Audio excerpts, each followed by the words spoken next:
Okay, folks. Yeah, we're on attempt number 2, and let me get over here and make sure that it should be Chris on the camera here. So we're gonna try that, and it is Chris. Yay! I see him. It works. Finally. So sorry about that, everybody. There's Chris. That's whose face we want to be watching tonight. You see enough of me. Let's click back. Hello, everyone. Maybe you could see me. Then we'll go back to Chris, and we'll just make sure that the chat saw that. Yay! Okay, it did. It worked. All right. Thanks for everyone for being so patient. Let's get back on track here. Geez, where were we? How about this? Let's start with this. Congratulations on 17,000 subs, man. What are your goals for 2019? What do you wanna have by the end of the year? Oh man, I haven't even thought of it.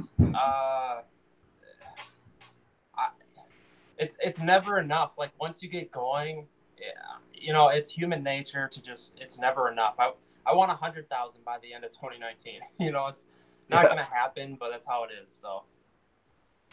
Can we get a? We missed the tattoos because that's where we were going with this, and nobody could see your tattoos. Oh yeah, I'm covered in fish tattoos. I got all of the story behind it is this arm is all of my first fish that kind of like got me started to being completely addicted in the hobby, and yeah, I had plans on tattooing my entire body full of fish. Mm-hmm. I'm kind of a weirdo. I want to do my neck, but a bunch of people are telling me not to do it. My wife, I don't know. But yeah, here are the tattoos. There's a gourami, a daño, an angelfish, a beta fish, a fire mouth, and there's a Dempsey in the back, and a jaguar cichlid right here. Cool. Yeah. Well, we were talking about your favorite fish, and I don't think I got a chance to get to part 2 of your favorite fish, which is what's your favorite fish you don't own right now? Definitely an arowana. Asian arowana. I don't know if I'm set on all the hype. Yeah. I'm pretty much obsessed with all of them except the African arrow looks a little weird for me. Mm-hmm. But it has to have that glorious arrow, the Giardini, I would take any of them, essentially. A silver is kind of the go-to. Yeah, the most common. Yeah. But I just cannot wait to get my big tanks going in the shop, and I can get back at it, So I kind of wanted to talk briefly about your podcast, which is called Fish Aquarium Geeks, which is kind of how we hooked up in the first place. Now, I was already subscribed to you, and I'd watched a few of your channels, and then you kind of asked me if it was okay if I could if you could put some of these interviews on your podcast, and I was like, yeah, more than happy to say, yeah, man, go ahead. So how's that going for you, the podcast? It's going good. The reason I did it was because there's not a lot of people podcasting, and like I talked about earlier, there's not enough content for me to listen to, and I'm like, people kept bugging me to start a podcast. Yeah. And we have YouTube, and if you have YouTube Premium, you can download the YouTube videos and listen to them. But yeah. It's the podcasting apps are so easy; they download so fast, and funny enough, I reached out to some other people, and some people actually denied me to have the content on the podcast, and I'm like, I was bugged out. I'm like, there's not going to be any advertisements. I'm not making any money. Not only that, but I'm paying to host them. That's weird. Why somebody would say no? It's free advertising for them. Yeah, and I understand as a creator, like you feel like people are gonna steal your content and make millions of dollars off of you, but it's a podcast. If anything, it would help you because as you could hear in your introduction, like I'm not out to, it's not like that. You know what I mean? We've got a few more people in the chat here I want to say hello to. Thanks to everyone, by the way, for coming back with the technical difficulties we had earlier. My normal computer wasn't working today, so I'm using this old tank today, so I got a feeling it was something in that. But we've got Pam, 54 Punchies here, as well. And we've got Jason Aquafunk. How are you, buddy? And we've got the Pleco Whisperer. Rob 93 is in the house. Daryl Deemer, the Aquarium Monster E-Money. Damien, Daniel. Wow, we have got Jamie McDonald and Matt's Monster Fish. Hello, Matt. Melvin, Phoenix Aquatic 4'11" Legacy. And I believe I have got everyone. And if I haven't, I'm sorry. Maple Street Aquatics. Hello. Hello. We've got a Aquarium Cop. That podcast sounds like it would be Sharon. Don't everyone ask to share what the Shrek. Matt's Monster Fish. If you're listening, I'm waiting for my video. I really like Matt's Monster Fish's channel. I don't know if any of you guys follow it, but it's got the big predator fish, yeah. Yeah, he's a single guy, and he has like a pond in the middle of his house. And I told him, I said, make a cool video, and I will share it on my channel. You know what I mean? And I'm still waiting for this video. We also have D in here from Down the Wormhole. Okay, time for another question. I also noticed, like, as we were going through the playlist, that you've got a lot of reviews on hang-on-back filters. Are you and I was taking apart my FX6 today because it got a little jammed up. But are you a carbon guy or no? Negative. Why not? Because if you dig really super deep into carbon, yeah. And I've argued till I've been blue in the face at fish meets about this with people, and I feel like people that use carbon are like, yes, it does clear your water, but what they don't know is how or the longevity of it. So like, I just feel like it's kind of a waste of money. I don't know. I can get my tanks crystal clear without carbon. And some people would argue that it helps with smell. I don't know. How do you feel about carbon? I don't use carbon either, but okay. That's because all my tanks are planted. This is my newest setup here, so all my plants are really small in here. Oh, okay. But because I use plants to filter, and then I also use fertilizer, and the carbon just absorbs all the fertilizer. So I'm not a carbon guy myself, but if somebody were to buy a new filter, I might say use the carbon if it came with it until it's time to change it, and then throw it out, and you never need to buy it again. Yeah. I don't know. I like to keep things super simple, and that's why I love fresh water. It's the basics. I mean, you understand. Yeah. And I'm trying to get more into plants. I'm just, with predator fish, it's hard. But yeah. I'm kind of, like I say in a lot of my videos, depending on what week you catch me on, I could be completely obsessed with rainbow fish. Yeah. Right now I'm setting up a shrimp tank with the fluval stratum, and I'm going that route. A lot of my subscribers are pissed off, but I'm just craving a smaller tank with some shrimp plants. Have you had shrimp before? I have never had shrimp before. Well, I should say I've had ghost shrimp and stuff, and have them just die, essentially. And it's I wanna succeed, and Matt's Monster Fish says change carbon once a month. Yeah, but how do you know when to change it, Matt? Is it just because you have no idea really? That carbon could be done and useless in 30 seconds, and you just really kind of have no idea. I don't know. I could rant about it, but I won't. I think if I was doing like a tank with no plants, I might. But all my tanks have plants. I'm not doing African cichlids right now, so I have plants in all my tanks. Okay. Yeah, why? It's free filtration. It's all these tanks have like giant duckweed in them, and floating plants. I know it's not the best, but it actually does help. Water lettuce and whatnot. Totally, yeah. Water sprite. That's a good filter. That's one of the top plants for filters. Lacey's place is here. She says she tell people that ask about something to help with smell that their aquarium parameters are off and they need to check them. Well, it is from what I've heard, like if you can smell your aquarium, then that's the ammonia that you can smell. I don't know if you're familiar with that, Chris.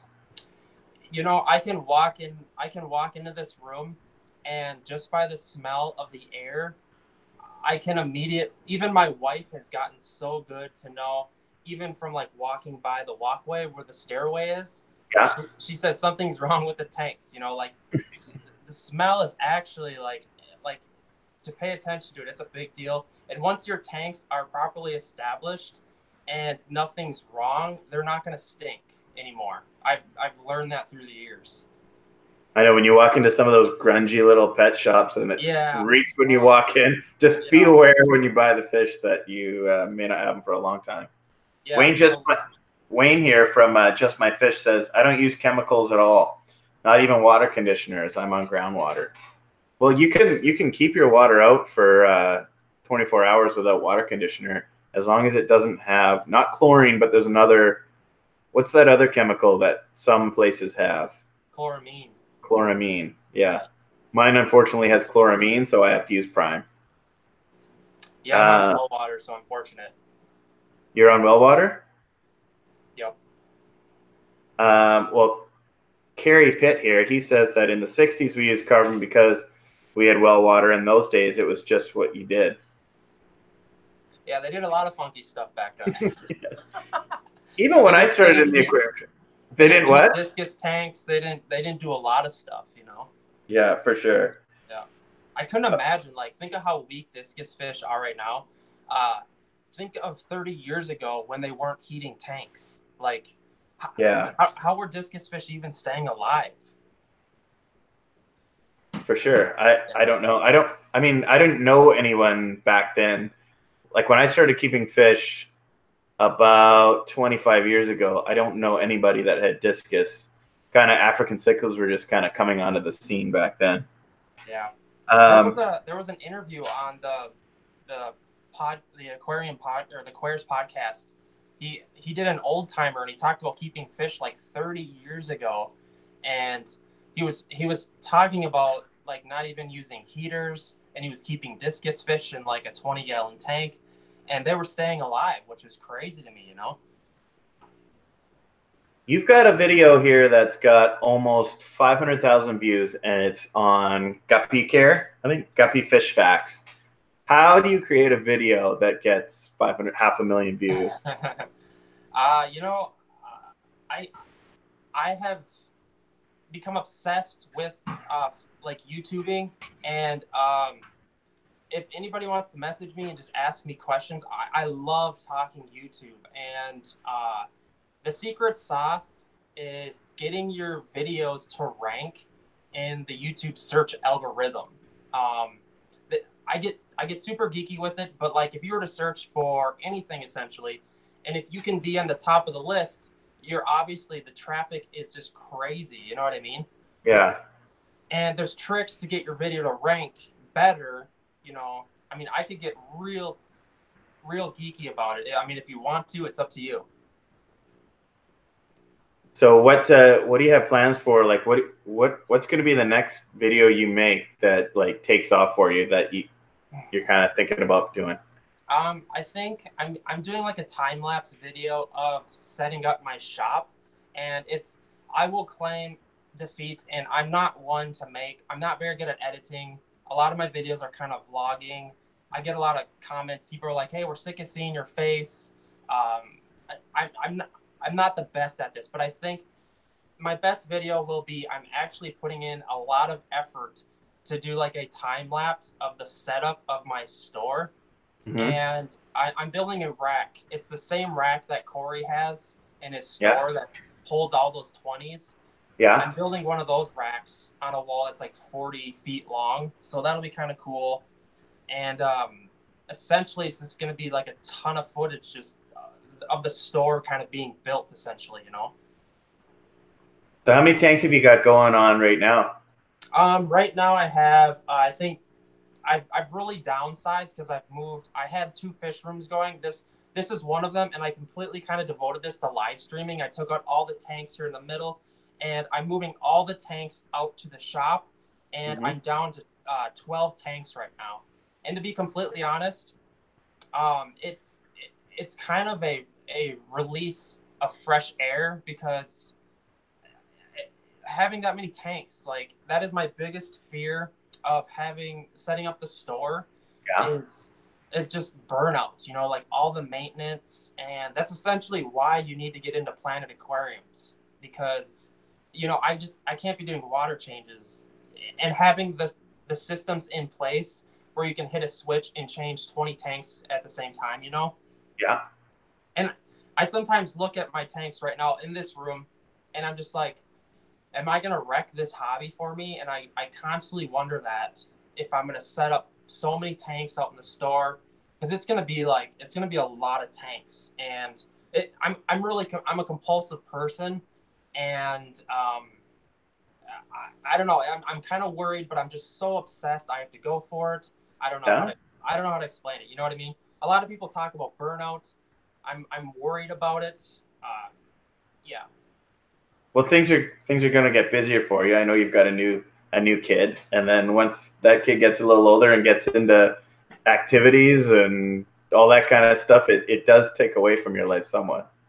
It was a wake up call. I had no idea what I was in for having our first child, and my friends told me like, hey man, say goodbye to your free time. Say goodbye to your life essentially. And it is so true, but I'm hoping I try to like have my daughter help me and stuff. She's only like Yeah. 14 months old right now and it's Yeah. kind of impossible, but she's going to like fish keeping no matter what. She doesn't even have a choice about it. So I just want to say hello to Jason Fish Tropic, who's in the house here, and Cameron from Learning to Fish Keep. He's wondering how he could contact you to talk YouTube. yeah, I would love to talk YouTube. I'm constantly talking with other people, but if you can add me on Facebook, it's Chris Weber, and then it's parentheses Fish Geek, or you can search for Palmer Aquatics, my Facebook page. But I want to warn you, if if if you don't have a channel and you haven't gotten started, because I have so many people reach out to me that want to talk YouTube, and they're not serious, and and they continuously message me. They're like, hey man, I got this new idea. This new idea is going to be the next thing, and I'm like, dude, you have to grind. Like there's no fast way to grow in the aquarium niche of YouTubing. It's a grind. Have you ever thought about starting saltwater? Yes, I have done salt years ago, and maybe if I had like one or two tanks, that would be my thing. But Yeah. I have this obsession with running lots of tanks. Multiple tank syndrome. We all know it. It's I love freshwater, and there's so many cool freshwater fish. Like it's ridiculous. Like I hate talking to people that don't know. Like people at work. They're like, "Oh, you keep goldfish," and I'm like, "Ah." It drives me bonkers. I'm like, have you seen an arowana or like a wolffish or a doveye or like, oh, you keep koi fish? It's like, no. No offense to koi fish. Koi fish are cool, but people say that all the time. Oh, a lot of people think goldfish are koi fish. Yeah, yeah. Just because they're bigger or in a pond. My nickname at my job, one of them is goldfish because that's the running joke. Like Chris keeps goldfish because they know it bugs the living heck out of me. Lisa's Fishbowl Life has got a comment here that's going to bring me to one of my other questions here, Chris. I'm so obsessed with YouTube, my boyfriend gets so mad that I'm always watching live streams. So you started around fish keeping when you're about 25 or so, you said, or early 20s maybe. How does your partner feel about the hobby? She totally on board with you, or not so much? She went through different layers. Like I was a complete weirdo at first, and there's a stage of weirdness. Like all of a sudden it was 2 tanks, and then it was 5 tanks, and then it was 9 tanks, and she's just like telling her friends at work like, this guy's crazy, but his passion, she sees my passion, and I love her to death. She lets me do pretty much whatever I want, and I absolutely need it. I think she understands that I need this. Like that might sound weird to some people, but like I have a family of drug users, and like I said, I get addicted to things really easily, and this essentially keeps me out of trouble. I need this, so it's you know, and Doc, it's got to sorry. and she kind of sees it too, like when I go to the fish store and like some little kid comes up and asks for my autograph, like Yeah.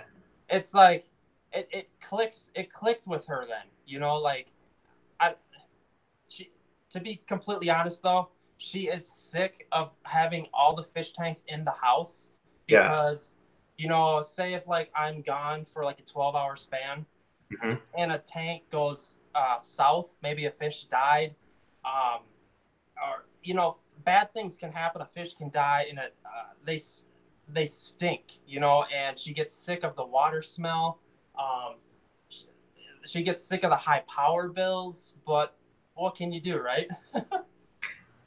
I've got a question here from actually a comment from Dr. S. So many cool freshwater, aka catfish. You've got a few videos out lately about corridoras. Is that one of the fish you like?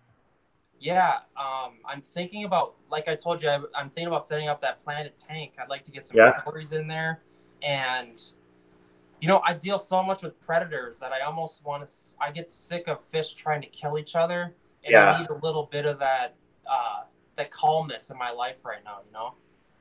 I got another question here. What's your from Mile High Plecos? What's your favorite pleco? Um, I would say the green phantom. Oh yeah, the L200. Yeah. Yeah, that's a cool one. Yeah. Have you ever had one? I have not. That is one fish I have not gone down the rabbit hole of, but I have seen. Um, I see him at the fish store. Those people that get completely obsessed. I almost fear the plecos because um, a friend of mine breeds plecos, and you go to his house, and he has all these tanks, and you go over there, and you're like, "Where are all the fish?" Yeah. Like you Yeah. get addicted to plecos, and your tanks are just completely bare. You know what I mean? I I got the pleco bug myself. I've got Yeah, a bunch of different types of plecos. yeah. Um, where are we here? Here we go. Let's just go back to one of my questions, and I'll jump back into the chat. You briefly mentioned that you don't love, maybe you don't love it, or maybe you just feel like you're not so good at it as edited videos. What do you like doing better, live streams or edited videos? Definitely, live streaming is extremely scary, and a lot of people don't understand that. But I feel like people are obsessed with live streaming, and I'll admit that I love getting. It's like human nature to get into a live stream and to try to get your comment noticed. Like I'm like, hey Jeff, bro, what's up, man? Like I want him to see me. Yeah. And the, YouTube absolutely loves this right now, especially this is some advice too for some of you fish tubers. Doing targeted live streams, I'm finding are just blasting my channel with growth because I think YouTube just absolutely loves this right now, and it's getting like 3 times the amount of views as all my other videos. So it's like, but it's hard to plan it, like, because it's all on the cuff, and it's extremely scary. You know what I mean? Yeah. I like the thrill of jumping on the live stream and not knowing what's about to happen. I got another question from Maple Street Aquatics. What's the rarest or most oddball fish do you guys have? Go ahead. You go first. Um, I would say I don't even know, man. That's a good question. I keep a lot of like just generic run of the mill cichlids, like Mm-hmm. I just got some of those African bushfish. I've never kept those before. Oh yeah, I've seen those. Yeah, and the people I got the fish from had 5 of them, and they were pretty big. They're like this long, and I don't know. They're just I find them fascinating, And right now, that's the rarest thing I have. But Yeah. I mean, I know PetSmart sells them, but I don't care. It's that's Yeah. I get my fish at PetSmart too, so I'm not I think too many people are too Nazi about, about the fish and where they get it. That's a whole other side rant. I get in trouble with my rants. I don't really have like oddball, like I got like fancy plecos and stuff like that. I think the most expensive one I have is $70 probably, which I think is a L18 gold nugget pleco. That's probably my most expensive. I got some bigger clown loaches that cost a little bit more money, but they're not like oddball. And then Long Island Fish Guy was asking you what your dream fish to own is, which you've already answered, the arowana. And then Lisa's Fishbowl was asking maybe if she wanted to elaborate on how do you do a targeted live stream? What does that mean? Well, essentially, because live streams are treated as an actual video, and a lot of people forget that, like KG Tropicals. This is why his channel just blasted in growth, because actually Lisa just jumped in the chat here. Hello, Lisa. Yeah. KG Tropicals. Yeah. I mean, anyway.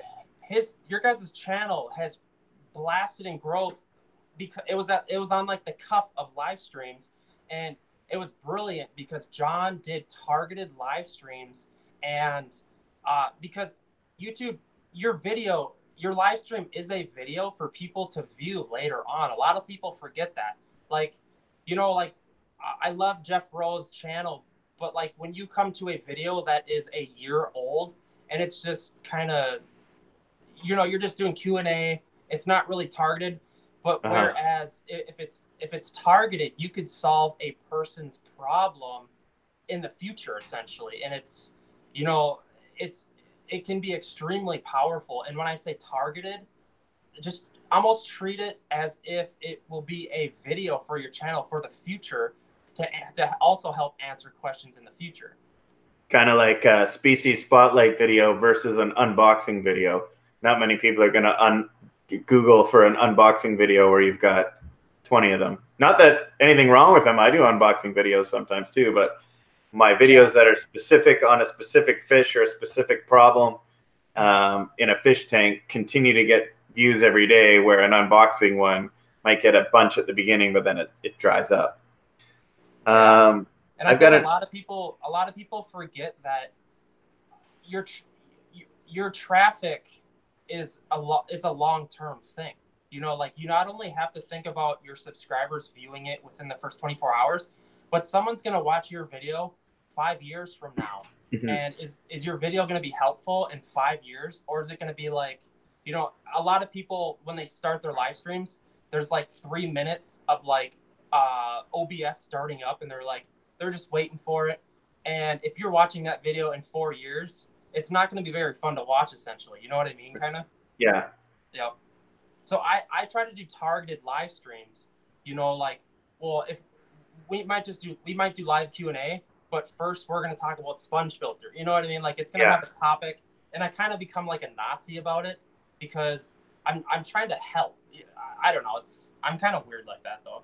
Actually, jumping back to your one of your last Corridora ones, you started off with a product review, and then you jumped into your Corey one, which I thought was pretty cool. Okay. What's your biggest fish room disaster you've ever had? I've had tank blowouts, and it's a disaster. And we had to rip out all the carpet downstairs in my house. This 6-foot tank blew us. It dumped pretty much like 60% of the water on the ground. I've had 70 tanks. I'm kind of a cheapwad when it comes to buying tanks. Mm-hmm. And I think that when somebody gets rid of a tank, sometimes what they'll do, the tank leaked on them, and then they'll take a bead of silicone and they'll go over the leak, and it'll get you like a year or two, but then it's going to leak because most of the time it's those used tanks. So now whenever I buy a used tank, it gets re-siliconed every time because I've just learned my lesson, I just want to make a comment here. Long Island Fish Guy, Anthony, I typically delete my live streams after they're over. If you delete them, you're going to lose all the hours that you had from the views on there. If you switch them to private, though, I think you keep them. So don't delete them if you don't want people to watch them, because you'll lose everything you did. I got a question from Phoenix Aquatic. Chris, do you keep any tetras? Yeah, I have a bunch of black skirts and white skirts over here. I've had them for like years and years and years, and I'm not a huge tetra guy, you know, hence the Hmm. predator fish. But I love all fish, you know. And when I get my store slash gallery going, there will be a place for them.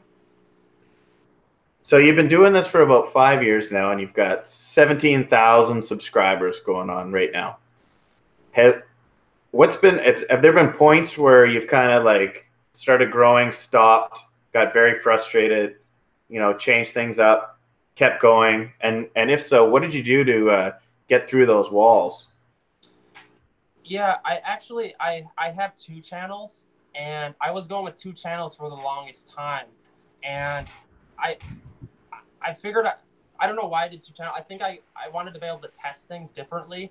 I would do Hmm. like a species spotlight of the same fish, but a different video on each channel, Yeah. and I I was starting to see some growth, and I got excited, and I actually this might sound stupid, but I paid for some coaching, and No, that's they not told stupid. they told me that the two channels deal wasn't. You just got to go full fledged at one channel because it's just so much work, and um, it's kind of never slowed down the subs, to be honest. But I've dealt with burnout because my daughter is you know, when you have kids, man, it's nuts. Like I had no idea, and I was trying to YouTube, and a lot of my videos are with my daughter. Like Yeah. my wife would just be like, "Okay, she's all yours. I can't take anymore," you know. And like I'm gonna go. I was gonna do a YouTube video, you know, and I was like, "Well, I'll shoot it with her," you know. And it's some of the videos aren't the best, but that just shows you like if you hit the pavement just running with this stuff, it's gonna take off. There's gonna be a lot of trolls. I've got glitter bombs sent in the mail.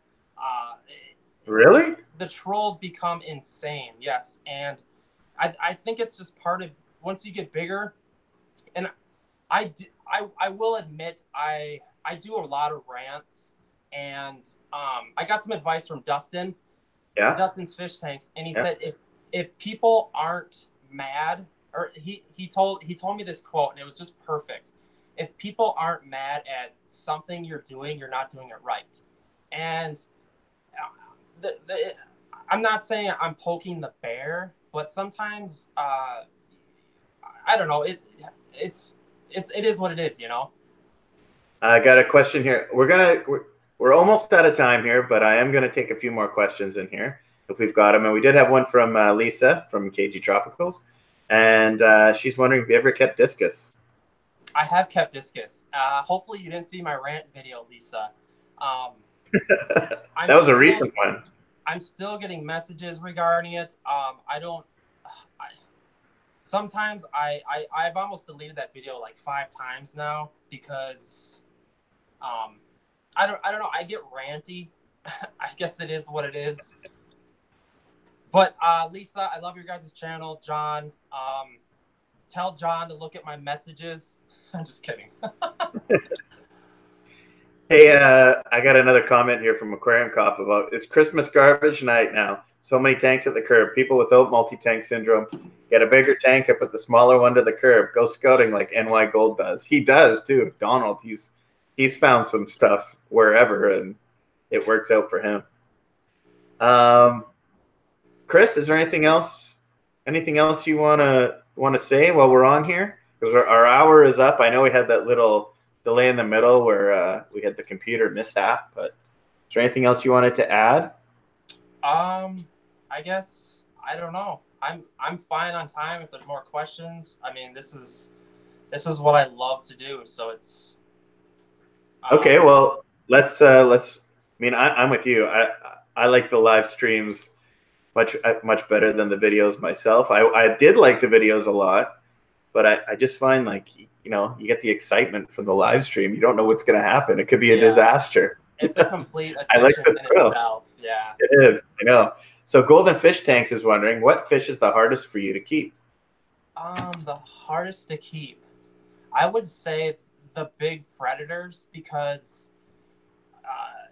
you battle water changes, you battle keeping up feeding them, you battle fighting every single day, and you need to take out fish, you need to treat them, and then you get this anxiety because when you keep predator fish, chances are they're in too small of a tank, and you're gonna upgrade, and like time becomes your enemy, and all of a sudden your fish are too big, and you're that guy that has fish stuffed in a shoebox, and you don't, you know what I mean? Yeah. I just want to say hello to Select Pet, and thank you for asking people to give a thumbs up to this video. I appreciate that. Fish Tropic, that's Jason. What type of medication do you stock in your fish room? Conoplex is a big one. I was just treating a green Texas, got his eye nipped out today, and it's a scary thing. General Cure is one of my go-tos. With keeping a lot of cichlids, though, you really don't deal with a ton of it. It's mainly when fish are beat up and their stress coat is all, devoured, and it's essentially just getting them out of the tank in a proper manner. Yeah. It sucks because I'm kind of known as like a predator guy, and I get messages nonstop of fish keepers that have fish that are beat up and they don't have a plan B. And to be completely honest, it drives me zonkers because I sit there and preach in the videos, and it's, I love Oscar fish keepers, but there are so many people that just, they have 4 Oscar fish in a 75-gallon tank. They're killing each other. They don't have a plan B. The water is yellow. I mean, you kind of know the drill once you've been in the industry. And it stresses me out to get these messages all the time. And it's just like, yeah, it's stressful and it wears on you. I'm just going to answer a quick question here. Well, maybe not quick, but I'll make it quick, from Jamie McDonald, wanting to know about the process so far in my fish store journey. Well, I'm not doing a fish store. My fish journey is I started when I was about 13 breeding guppies for profit, and I kind of stopped. I kind of got into some bigger fish and like predator fish like piranhas and stuff like that in my early 20s, and then I kind of stopped fish keeping for a while and went traveling the world and went to university and started a career and got married and had kids, and then my son really wanted to get into it, so I was gifted a 5-gallon and a beta, and next thing you know, I've got a bunch of tanks and I'm breeding all kinds of things, and I started a YouTube channel, and almost a year ago, I guess it's been about 11 months, and I just kind of felt like I really wanted to start meeting some of these other fish tubers, and that's kind of how I started doing this weekly live stream, kind of meeting my favorite fish tubers. So that's it in a nutshell. But Long Island Fish Guy asked another question. Do you guys typically do 1 or 2 full doses of General Cure? I've actually only used General Cure once, and that was because I didn't know what was wrong with it, and I kind of guessed, and I'd been trying a bunch of things. Chris? Yeah, there's a lot of different routes you can go. Salt is very effective too, and especially with cichlids. And when I'm dosing with General Cure, things are probably have gone pretty south because that's like top of the arsenal as far as gun power, and it's just and a lot of the times when fish have gotten that far, I find that it sucks because the process of treating fish it's terrible because number one, you're removing the fish from its parameters it was in, and then you have to put it in this new tank, and then it stresses it out more.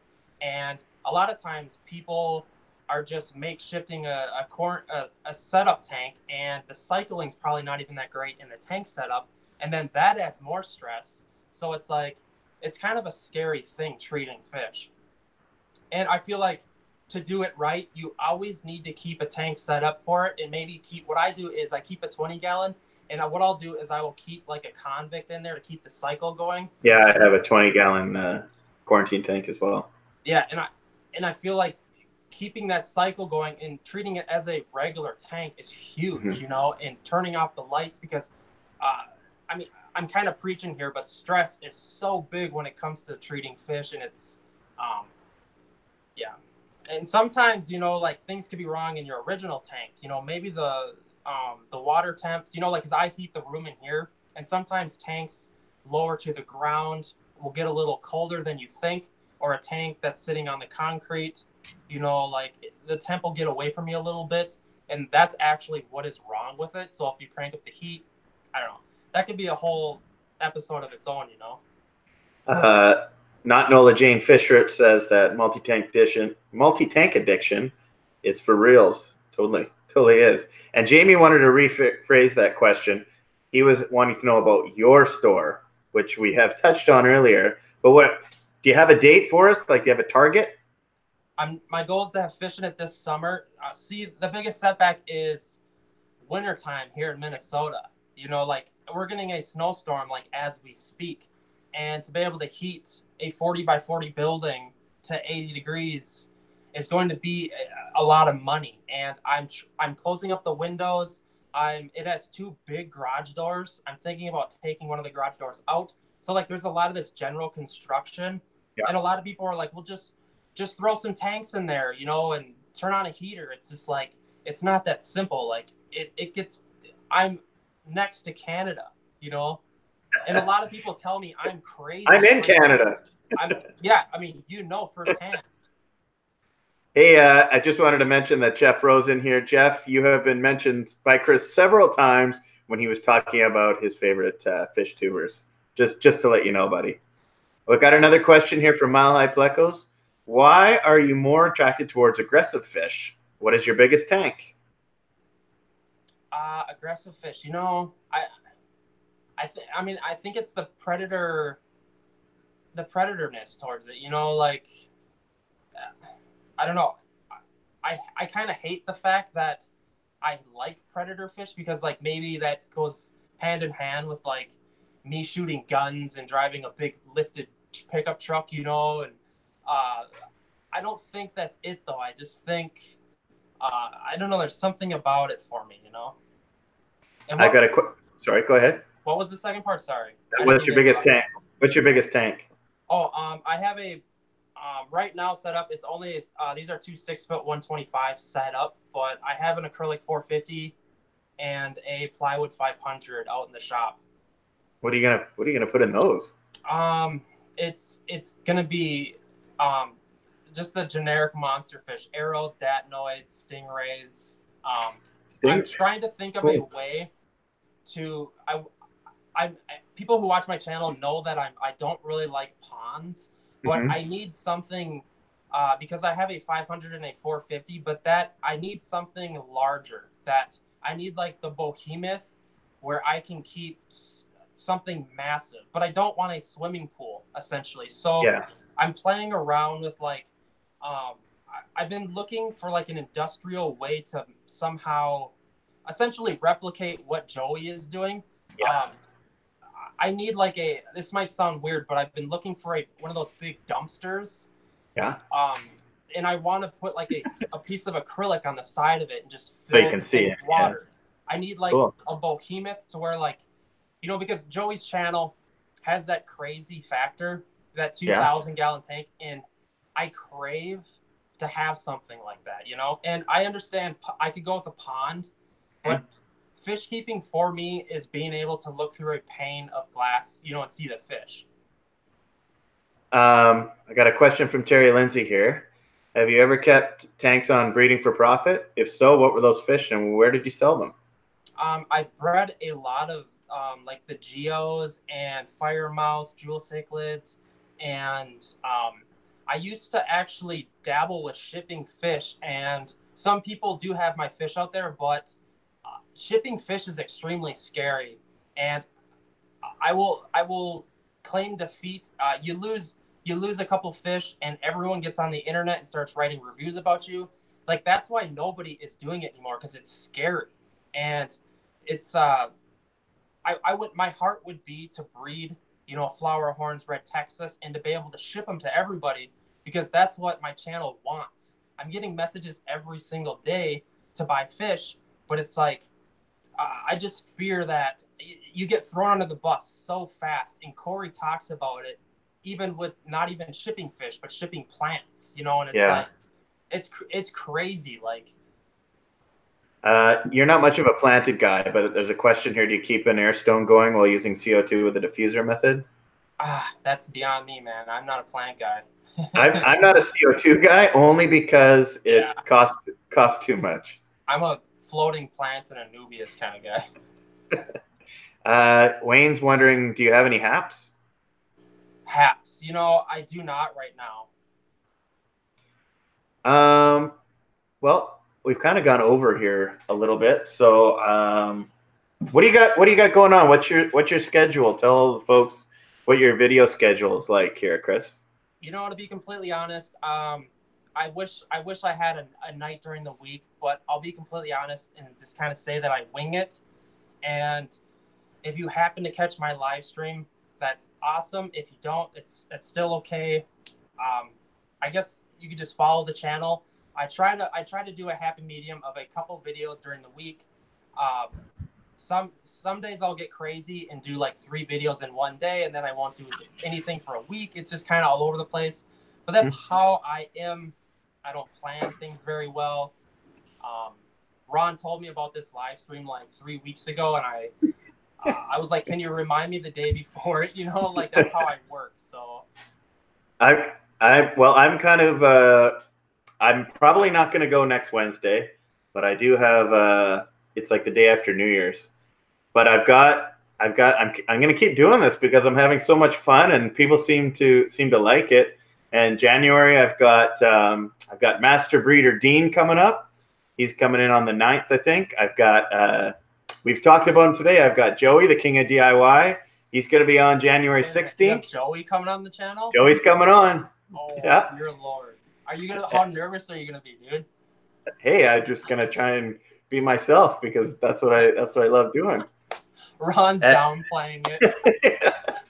And then I think on the 23rd, it might be the 23rd or the 31st, it's going to be Bob Steamfot. He's going to be coming on too. So a lot of great guests that I'm looking forward to for next month. And I'm just going to keep going with this because it's so much fun. And I have fun meeting people like Chris and getting a chance to talk to them. And Chris, thank you so much. And thank you to all the mods that have been on today. And thank you for everybody coming back after we had the technical difficulties when all you could see was this and we were trying to see Chris. So thank you very much, everybody. Chris, thanks again. And I will see everybody next time. See you later, guys. All right. Thanks, Ron.